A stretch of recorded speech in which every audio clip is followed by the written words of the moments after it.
Be honest. When is the last time you truly listened to music? Throwing on a playlist or having on some background noise doesn't count. No, I'm talking about an album, from start to finish. Music used to be a meaningful experience, something you set aside time for, something that transformed you. Albums would take you on a journey, with each song carefully curated to build emotion, create tension, and to tell a story. Music was passionate. Music was immersive. Music was impactful. But nowadays, digital streaming services and playlists have turned music into lifeless and shallow background noise for everyday life. That's the problem. We have gotten so used to treating music like fast food, instant, mindless, and forgettable. But what happens when we truly listen? Hi, I'm Sam Alioto, and I'm here tonight to show you how the new age of technology has completely changed the way we experience music. Ever since the rise of digital streaming services like Spotify, Pandora, and YouTube in the early 2000s, music has been changed from a meaningful experience into disposable stimulation. But music is more than just noise. It's a deep, complex, and inspiring journey that requires more attention than the subconscious mind can provide. But in today's world of playlists and short attention spans, we have lost what made music special. Raise your hand if you have recently skipped a song in the first 10 seconds because you got bored. Me too.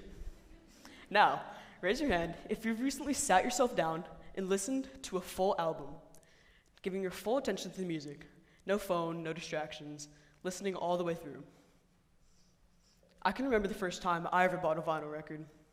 I was 13 at the time, wandering through the local record shop, looking at all the cool cover art on the albums, and that was when I saw it.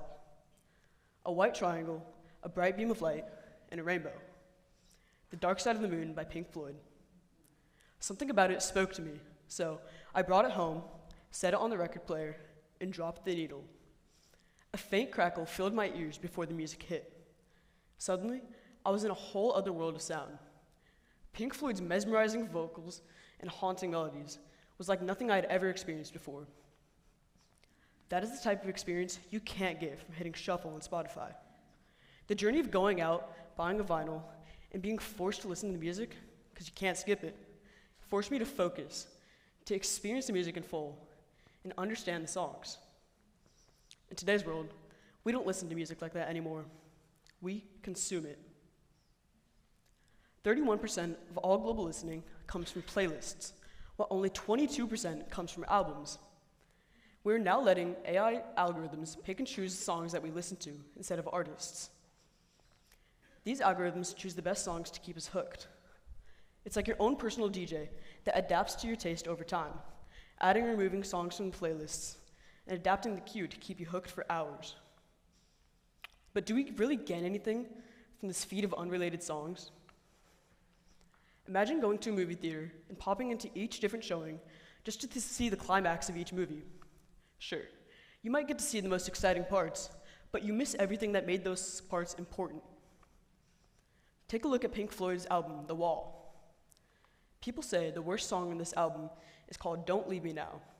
Sure, it's slow, creepy, and uncomfortable, but it was meant to be that way. It reflects the emotional isolation of the album's main character, Pink. Not all songs are meant to be catchy. They're meant to be felt. And the only way these songs can be truly felt is in the context of their full album. However, not all albums are meant to tell a story. And when they don't, they bring out an emotion. Take a look at Nirvana's hit album, Nevermind. Sure, the raw energy brings out feelings of anger and angst when heard as a whole.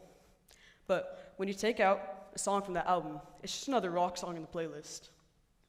The way we consume music nowadays numbs us. We get addicted to the dopamine rush of hearing a catchy song, or maybe something new, but we never listen to music intentionally enough to gain something from it. Studies have shown that a release of dopamine is kicked off when we hear entertaining music.